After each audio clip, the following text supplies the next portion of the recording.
दोस्तों आज मैं एक्सप्लेन करने वाला हूँ द फ्राइटनर्स मूवी को, जो सन 1996 में आई थी। और इसमें एक ऐसे लड़के की कहानी बताई गई है जिसका एक एक्सीडेंट होने के बाद उसके अंदर लोगों की आत्माओं को देखने की सुपर पावर्स आ जाती है।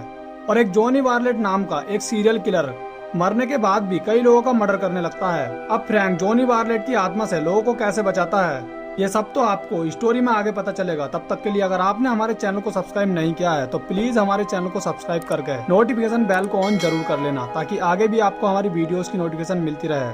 So let's explain this movie. कहानी की शुरुआत में हमें एक भूतिया बंगले का सीन दिखाया जाता है, जहां हम एक लेडी को देखते हैं जिसका नाम पैट्रिसिया है। और एक भूतिया साया उसका पीछा कर रहा होता है। वो भूतिया साया उस पर अटैक करता है, लेकिन तभी उसकी मॉम ब्रैडली उस साया को शूट कर देती है और सीन यहीं पर कट होता है। फिर हमें दिखाया जाता है कि उस शहर में लोगों की अजीब तरीके से मौत हो रही है और हर अखबार में इसी न्यूज पर चर्चा हो रही थी। वहाँ के लोगों का मानना है कि 1964 में भी कुछ ऐसे ही तरीके से लोगों की मौत हुई थी, और इसीलिए वो लोग इस घटना को 1964 वाली घटना से जोड़ते हैं। इसके बाद हम एक न्यूज एडिटर रिस जॉन को देखते हैं, जो कि अपने कुछ जर्नलिस्ट को उन मरे हुए लोगों के फ्यूनरल में भेजती है, ताकि वो उस शहर में होने वाली मौतों की अच्छी तरह से इंफॉर्मेशन निकाल सकें। उस फ्यूनरल में एक साइकिक इन्वेस्टिगेटर भी आया होता है जिसका नाम फ्रैंक बैनिस्टर है, और वो लोगों के घर से आत्माओं को भगाने का काम करता है। फ्रैंक उस फ्यूनरल में जाकर लोगों के घर से आत्माएं भगाने के लिए उन्हें अपना कार्ड बांटने लगता है, जिस पर उसका कॉन्टैक्ट नंबर भी लिखा होता है। लेकिन लोगों को लगता है कि फ्रैंक एक फ्रॉड है, इसलिए वो उस पर गुस्सा होने लगते हैं और उसे वहां से जाने के लिए कहते हैं। ये सुनकर फ्रैंक वहां से जाने लगता है। इसी दौरान उसकी कार में कुछ खराबी आ जाती है और उसकी कार का एक्सीडेंट हो जाता है, और उसकी कार एक घर के बाहर जाकर रुकती है। उस घर से एक रे नाम का लड़का बाहर आता है और वो फ्रैंक पर गुस्सा होने लगता है, क्योंकि फ्रैंक की गाड़ी से उसके घर का कुछ सामान भी टूट गया था। तब फ्रैंक उसे अपना कार्ड देता है और उससे कहता है कि मैं जल्दी तुम्हारे इस नुकसान के पैसे चुका दूंगा। ये कहकर फ्रैंक वहां से चला जाता है। इसके बाद हम रे की वाइफ लूसी को देखते हैं, जो कि एक डॉक्टर है, और वो पैट्रिसिया नाम की एक लड़की का ट्रीटमेंट करने उसके घर जाती है। और हम देखते हैं कि ये वही घर होता है जो हमने मूवी की स्टार्टिंग में देखा था। इसके बाद पैट्रिसिया की मॉम बार्लेट लूसी को पैट्रिसिया के पास लेकर जाती हैं, जिसके बाद लूसी पैट्रिसिया के हाथ का ट्रीटमेंट करती है, क्योंकि पैट्रिसिया का हाथ सब्जी काटते हुए कट गया था। इसके बाद लूसी को पैट्रिसिया की गर्दन पर कुछ निशान दिखाई देते हैं। जब लूसी पैट्रिसिया से उस निशान के बारे में पूछती है, तब पैट्रिसिया उसे कुछ नहीं बताती, और उसकी मॉम बार्लेट लूसी को वहां से जाने के लिए कहती है। जिसके बाद लूसी अपने घर वापस आ जाती है, और रात को लूसी अपने घर पर एक ओल्ड मर्डर डॉक्यूमेंट्री न्यूज को देखती है, जिसमें जॉनी वारलेट नाम के एक आदमी ने अस्पताल में कुछ लोगों की बेरहमी से हत्या कर दी है। और इस काम में जॉनी वारलेट के साथ 15 साल की एक पैट्रिसिया नाम की लड़की भी शामिल होती है। हालांकि सरकार द्वारा जॉन बार्लेट को मौत की सजा सुनाई जाती है, और नाबालिग होने की वजह से पैट्रिसिया को कुछ समय बाद ही जेल से छोड़ दिया जाता है। और अब पैट्रिसिया अपनी मॉम के साथ रहती है। इस न्यूज को देखने के बाद लूसी समझ जाती है कि आज जिसका ट्रीटमेंट उसने किया था असल में वो ही पैट्रिसिया थी। अब लूसी रे से इस सब के बारे में बताती है, और रे लूसी को पैट्रिसिया से सावधान रहने के लिए कहता है। इसी दौरान रे के घर में कुछ पैरानॉर्मल घटनाएं होने लगती हैं, और उसके घर का सामान इधर उधर बिखरने लगता है। लूसी को लगता है कि उसके घर पर कुछ आत्माओं ने अटैक किया है, इसलिए वो आत्माओं को भगाने के लिए फ्रैंक को कॉल करती है और उसे अपने घर पर बुलाती है। फ्रैंक उसके घर को अच्छी तरह से चेक करता है और उन्हें बताता है कि इस घर में कुछ आत्माएं हैं, और फ्रैंक उन आत्माओं को उनके घर से बाहर निकालने के लिए रे से कुछ पैसों की डिमांड करता है, और उससे कहता है कि मेरी वजह से पहले जो तुम्हारा नुकसान हुआ था तुम वो पैसे भी इसी में से काट लेना। रे भी उसकी शर्त मंजूर कर लेता है। जिसके बाद फ्रैंक उन आत्माओं को उसके घर से बाहर निकालता है। इस दौरान फ्रैंक को रे के माथे पर एक नंबर भी दिखाई देता है, लेकिन फ्रैंक उसे इग्नोर कर देता है और अपने घर आ जाता है। और यहाँ हमें पता चलता है कि जब फ्रैंक की गाड़ी का एक्सीडेंट हुआ था, तब फ्रैंक के अंदर मरे हुए लोगों की आत्माओं को देखने की पावर्स आ गई थी, और वो लोगों की आत्माओं को देख सकता है और उनसे बात भी कर सकता है। और 3 लोगों की आत्माएं उसकी दोस्त भी हैं, और उसके तीनों दोस्तों का नाम है साइरस, स्टुअर्ट और जज। और फ्रैंक अपने दोस्तों की आत्माओं को ही लोगों के घर भेजता है और उन्हें उनके घर से बाहर निकालने के लिए मनचाहे पैसों की डिमांड करता है। और लूसी के घर भी फ्रैंक ने ही अपने दोस्तों की आत्माओं को भेजा था। वो लोगों के घर आत्माओं को इसीलिए भेजता है ताकि वो उनसे मिले पैसों से अपने अधूरे घर को पूरा करने का सपना पूरा कर सके। इसके बाद फ्रैंक अपने फ्रेंड की स्पिरिट को न्यूज रिपोर्टर रिस जॉन के घर भी भेजता है, जहाँ साइरस और स्टुअर्ट उस घर के बच्चों को हवा में उछालने लगते हैं। जब फ्रैंक उसके घर जाता है, न्यूज रिपोर्टर रिस जॉन फ्रैंक को एक फ्रॉड बताती है और उसकी इंसल्ट करके उसे अपने घर से बाहर जाने के लिए कहती है। रास्ते में फ्रैंक को रे मिलता है और वो उससे कहता है कि कोई मुझे देख क्यों नहीं पा रहा, क्या मैं मर चुका हूँ? तब फ्रैंक उससे कहता है कि हाँ तुम मर चुके हो। ये सुनकर रे को बहुत ज्यादा दुख होता है और रे की मौत भी उन्हीं लोगों की तरह हुई थी जो पहले मर चुके थे। उसके बाद फ्रैंक रे के फ्यूनरल में जाता है जहाँ रे की वाइफ लूसी को रे की मौत पर बहुत ज्यादा दुख होता है। अब रे फ्रैंक से रिक्वेस्ट करता है कि वो फ्रैंक के द्वारा लूसी से बात करना चाहता है। तब एक दिन फ्रैंक लूसी को एक रेस्टोरेंट में बुलाता है और उसे अपने बारे में बताता है कि वो लोगों की आत्माओं को देख सकता है। और फ्रैंक पहले एक आर्किटेक्चर हुआ करता था, लेकिन कुछ टाइम पहले एक कार एक्सीडेंट में उसकी वाइफ की मौत हो गई थी और तब से ही उसने वो काम छोड़ दिया है। लूसी फ्रैंक के द्वारा रे से बात करती है और इमोशनल होकर रोने लगती है। फ्रैंक उसे सहारा देता है। तभी रे फ्रैंक के ऊपर ड्रिंक गिरा देता है। तब फ्रैंक उसे साफ करने के लिए बाथरूम जाता है जहाँ उसे एक आदमी मिलता है और फ्रैंक को उसके माथे पर 38 लिखा दिखता है। इसी दौरान मिरर में से एक काला साया बाहर आता है और उस आदमी की बॉडी में हाथ डालकर उसके हार्ट को मसल देता है, जिससे उस आदमी की मौके पर ही मौत हो जाती है और वो काला साया उस आदमी की सोल को अपने साथ ले आता है। ये देखकर फ्रैंक समझ जाता है कि उसे जिसके ऊपर भी नंबर से लिखे हुए दिखाई दे रहे हैं, असल में वो काला साया ही उन लोगों को मार रहा है।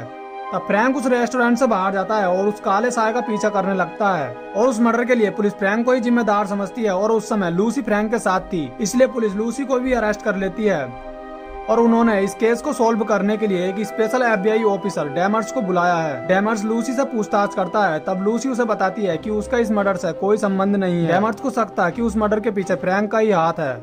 डेमर्स को पहले से ही फ्रैंक के बारे में सब कुछ पता होता है। वो लूसी को बताता है कि जिस दिन फ्रैंक की वाइफ की मौत हुई थी तब उसके माथे पर 13 नंबर लिखा हुआ था और फ्रैंक अपने साथ हमेशा एक स्पेशल चाकू रखा करता था, लेकिन उस दिन के बाद वो चाकू किसी को मिला ही नहीं। डेमर्स लूसी से कहता है कि वो किसी भी तरह फ्रैंक को पकड़कर उसे सजा दिलाकर रहेगा।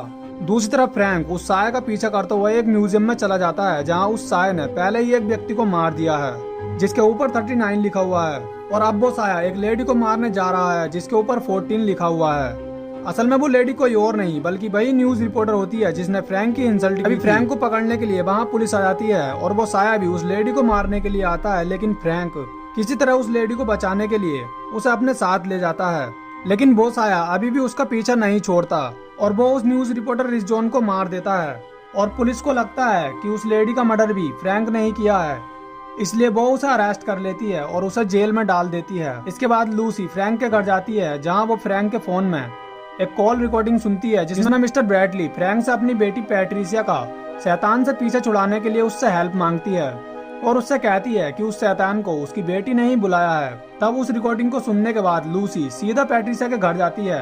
लूसी पैट्रिसिया के पास जाती है और उससे अपने साथ चलने के लिए कहती है। तब पैट्रिसिया उसे मना करती है और उससे कहती है कि उसकी मॉम उसे घर से बाहर नहीं जाने देंगी, क्योंकि पैट्रिसिया जब 15 साल की थी तब उसके डैड ने सुसाइड कर लिया था और उसकी मॉम पैट्रिसिया को ही उस मौत की वजह मानती है और उसे लगता है कि लूसी का बाहर जाना लोगों के लिए अशुभ होगा।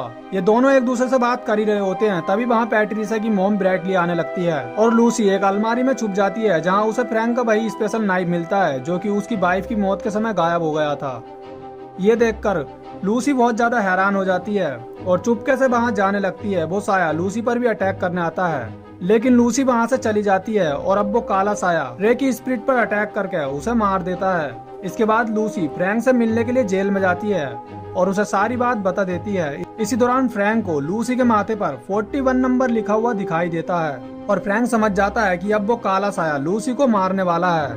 वो काला साया वहाँ पर आकर लूसी पर भी अटैक करता है, लेकिन फ्रैंक के फ्रेंड स्टुअर्ट और साइरस उसे रोकने की कोशिश करते हैं और वो काला साया स्टुअर्ट और साइरस को भी मार देता है। ये देखकर फ्रैंक को बहुत दुख होता है और फ्रैंक किसी तरह लूसी को लेकर जेल से बाहर निकल जाता है। अब फ्रैंक को कुछ समझ नहीं आता कि वो लूसी को कैसे बचा सकता है। तब फ्रैंक खुद को मारने का डिसाइड करता है, क्योंकि फ्रैंक के मरने के बाद उसकी सोल यानी कि उसकी आत्मा उसकी बॉडी से बाहर आ जाएगी और जिसके बाद फ्रैंक उस साये से लड़कर लूसी को बचा सकता है। फ्रैंक खुद को शूट करने ही वाला होता है, तभी लूसी उसे रोक लेती है और उसे हाइपोथोमिया के बारे में बताती है कि हाइपोथोमिया के यूज से तुम्हारी हार्ट बीट कुछ समय के लिए बंद हो जाएगी, जिसके बाद तुम्हारी आत्मा कुछ समय के लिए तुम्हारी बॉडी से बाहर आ जाएगी। तब फ्रैंक भी उसकी बात मान लेता है, जिसके बाद लूसी उसे एक इंजेक्शन लगाती है और उसे एक फ्रीजर रूम में छोड़ देती है, जिसके कुछ देर बाद ही फ्रैंक की सोल यानी कि उसकी आत्मा उसकी बॉडी से बाहर आ जाती है। लेकिन तभी वहाँ पर डेमर्स आ जाता है और वो लूसी को अरेस्ट करके अपने साथ ले जाने लगता है। तभी फ्रैंक देखता है कि वो साया भी लूसी को मारने के लिए उसका पीछा करता है और फ्रैंक भी लूसी को बचाने के लिए जाता है। और उस साये से फाइट करने लगता है। वो साया फ्रैंक को भी मारने ही वाला होता है, लेकिन तभी एक ट्रक उसे अपने साथ ले जाता है। दूसरी तरफ डैमर्स लूसी को स्टेशन की बजाय उसे एक कब्रिस्तान में लेकर जाता है और लूसी को कुछ बताने लगता है। इसी दौरान वो साया वहाँ पर भी आ जाता है और लूसी पर अटैक करता है। तभी फ्रैंक उस साये को शूट कर देता है और उस साये को कूट कूट कर मारने लगता है। यहाँ फ्रैंक को पता चलता है कि वो काला साया कोई और नहीं बल्कि जॉनी बार्लेट की आत्मा है और वो ही लोगों को मार रहा है, क्योंकि जॉनी बार्लेट ने ये डिसाइड किया था कि वो सबसे ज्यादा लोगों को मारने का वर्ल्ड रिकॉर्ड बनाएगा। फिर हम देखते हैं कि उस कब्रिस्तान में से सभी लोगों की आत्माएं अपनी अपनी कब्र से बाहर आती हैं और जॉनी बार्लेट को मारने के लिए फ्रैंक को थैंक्स कहती हैं। लेकिन जॉनी बार्लेट की स्पिरिट यानी कि उसकी आत्मा अभी भी जिंदा होती है। तब फ्रैंक दोबारा से उसे मारने के लिए जाता है और बार्लेट से उसकी कुल्हाड़ी छीनकर उस कुल्हाड़ी से अटैक करता है। फिर हम देखते हैं कि बार्लेट अपने असली रूप में आ जाता है और अब उसकी शैतानी शक्तियां भी नष्ट हो गई थी, यानी कि अब बार्लेट खुद से किसी को नहीं मार सकता। फ्रैंक बार्लेट को भी मारने वाला होता है। लूसी उसे हाइपोथर्मिया से बाहर निकाल लेती है, यानी कि उसे जिंदा कर देती है।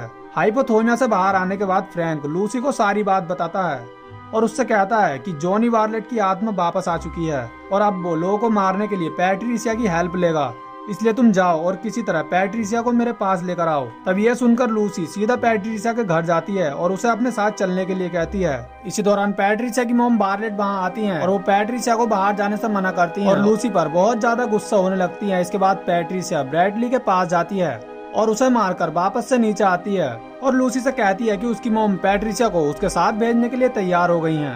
हालांकि लूसी को अभी भी ये पता नहीं होता है कि पैट्रिसिया ने बार्लेट के कहने पर अपनी मॉम ब्रैडली को मार दिया है। इसके बाद पैट्रिसिया लूसी के सामने अजीब सी हरकत करने लगती है और बार्लेट पैट्रिसिया से लूसी को मारने के लिए कहता है। पैट्रिसिया लूसी से कहती है कि तुम यहीं मेरा वेट करो, मैं अभी आती हूँ। वो लूसी को मारने के लिए एक चाकू लेती है। लूसी ब्रैडली से बात करने के लिए उसके रूम में जाती है, जहाँ वो देखती है कि पैट्रिसिया ने ब्रैडली को मार दिया है और पैट्रिसिया एक चाकू लेकर लूसी पर भी अटैक करने आती है। लेकिन तभी वहाँ फ्रैंक आ जाता है और वो लूसी को बचाने के लिए जाने लगता है और जॉनी बार्लेट की आत्मा भी लूसी पर अटैक करती है, लेकिन तभी फ्रैंक उसे बचा लेता है।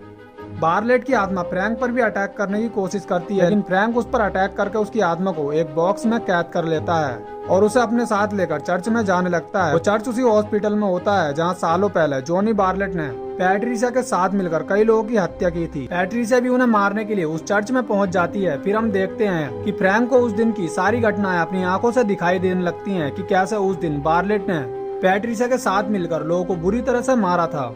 दूसरी तरफ डैमर्स भी किसी तरह उस चर्च में पहुंच जाता है और डैमर्स के हाथ में बॉक्स लगता है जिसमें जॉनी बार्लेट की आत्मा कैद थी और डैमर्स जॉनी बार्लेट की आत्मा को उस बॉक्स से रिलीज कर देता है, यानी कि उस बॉक्स से उसकी आत्मा को आजाद कर देता है।